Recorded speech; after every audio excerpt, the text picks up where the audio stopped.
In the last video, I took down this old cabin and reused the materials to build a more compact garden shed.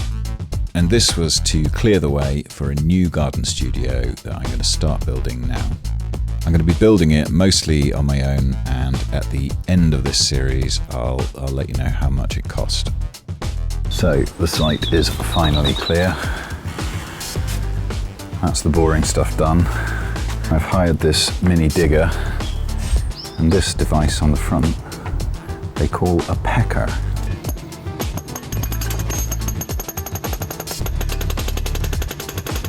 So now I'll clear all this concrete out of the way.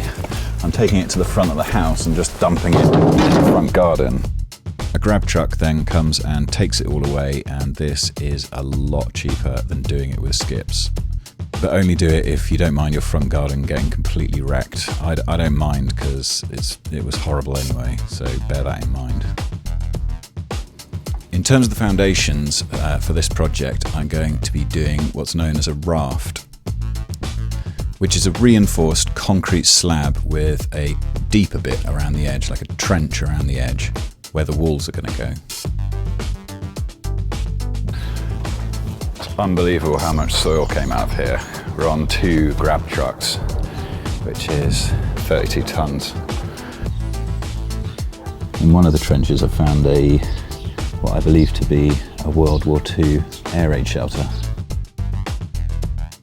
Once I'm happy with the trenches and got all my levels right, I fill the area with type 1 gravel, followed by a layer of sand, and that all gets compacted with the whacker plate. Then that's all covered with a damp-proof membrane, followed by the reinforcing mesh. So hot out here, I've had to put my daughter's pink hat on. It's basically, I'm going to need to walk on this when I'm putting the concrete in. There you go. I reckon I'm going to be able to stand on this. Ooh. Okay, it is quite rocky, but I'll put a few more in. That's the mesh in. Looks like something out of Tron.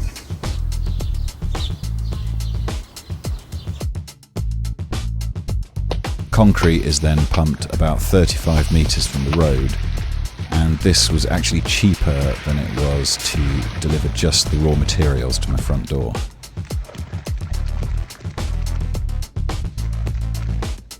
That's the pad. The pad is in, and it's dry enough to start building on. I've marked out where all the walls are going so I can get some precise measurements on the timber frame. For the structure of this building, I'm going to build a timber frame because I can do that part myself. But then I'm going to get a bricklayer to encase that timber frame in bricks. So I've got a fireproof shell, and there'll be a cavity between the timber and the brick, which I'm going to fill with a hard 50mm insulation. And my walls are up, my 3 simple, straightforward rectangular walls. Now I've got to do the front bit, which is going to have 2 windows and 2 doors, 1 door for each room, and it's going to be a dividing wall in the middle. And I'm going to just put a beam from that top corner to that top corner. I'm bolting these joists together with these little spiky things in the middle to bond it all together. My dad calls joists joices. Maybe that's a Somerset thing, I'm not sure.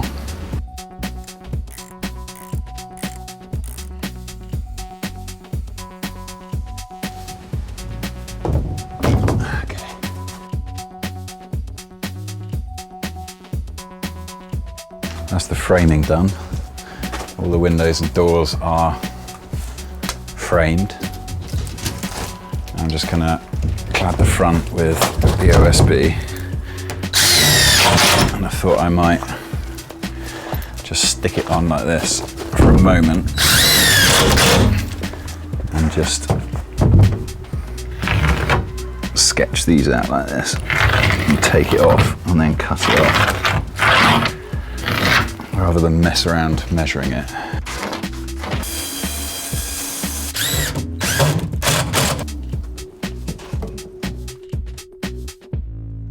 I might regret this massive opening when it comes to pricing up the windows, but anyway, light is good, isn't it? Inside, I've started laying out where the partition wall's going to go. One side's going to be for me, the other for my wife. But the dividing wall's also going to add some lateral rigidity to this column where both the doors are going to be hanging off. So it's quite important that it doesn't move because we're tying the bricks onto the timber structure.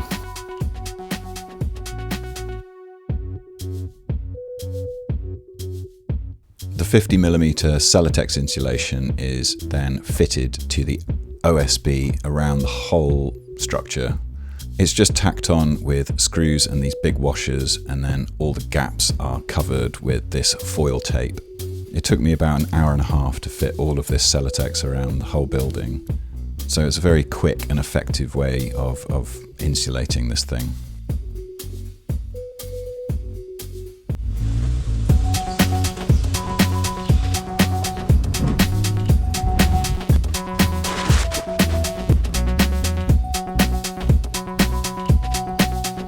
Where the skylights are going, I'm doubling up the joists again for extra strength.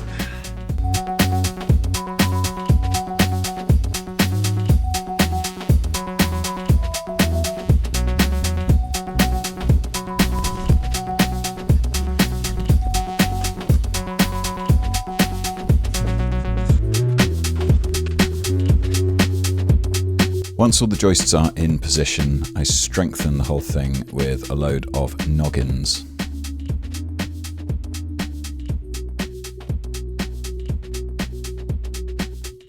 Long wedge-shaped pieces of wood are then fitted to each joist. These are called fairings, and they're going to create the fall so that the roof drains from the front to the back. Then the whole roof is covered in a layer of OSB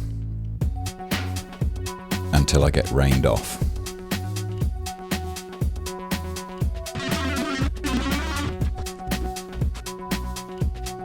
When the sun comes out again, I'm fitting 75mm PIR insulation to the OSB. Then it's a final layer of OSB, which is what the roofing felt will be fixed to.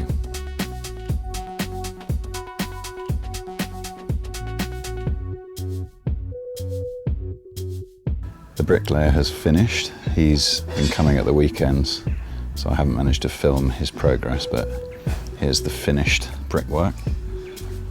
See, it goes all the nice yellow bricks on the front, and then on the sides and back where it can't be seen, it's cheaper concrete block. That's the final layer of the roof on before it can be felted. I've just got to fit these skylights, so I'm going to cut through now and fit those.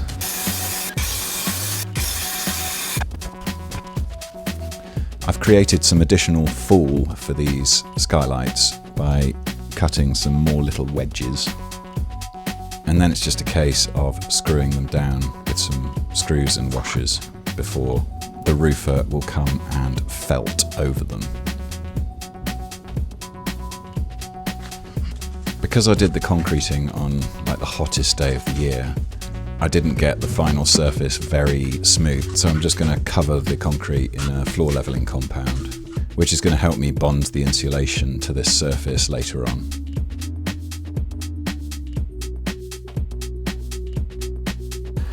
I've decided to do the plasterboarding before I've actually got the final cover of the felt on the roof, because I'm still waiting for the roofer to do that, which is quite risky because there might be a downpour of rain. It says it's not going to rain, so I'm hoping that will be okay. But if it does, I'll feel quite silly because although I've got a tarp on the roof, water does seem to find a way of getting through, and if these get ruined, it's going to be a bit depressing, to be honest. I've used sound insulation in the wall in the middle of the building, which makes sense, but here, because all these walls are encased in the hard PIR insulation, that's the hard insulation around the edge. And it's on the roof as well, and it's connected and foamed in. There's no point really in adding more insulation into these cavities. It will just cost hundreds of pounds and won't really be worth it. So for all the other walls, I'm just gonna plasterboard them.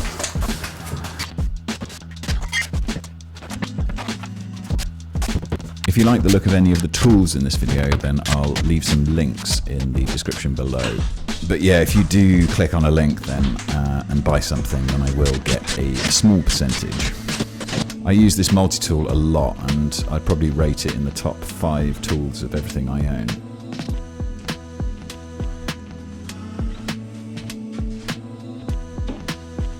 With all the plasterboarding done, I'm hoping the roofer is going to come in a couple of days and make this thing watertight. And in the next video, what have we got? It's going to be plastering. I've got to fit the doors and windows, and this garden studio should really start coming together. If you have enjoyed this video, please do like and subscribe. It's going to encourage me to make more videos. And yeah, I'll see you in the next one.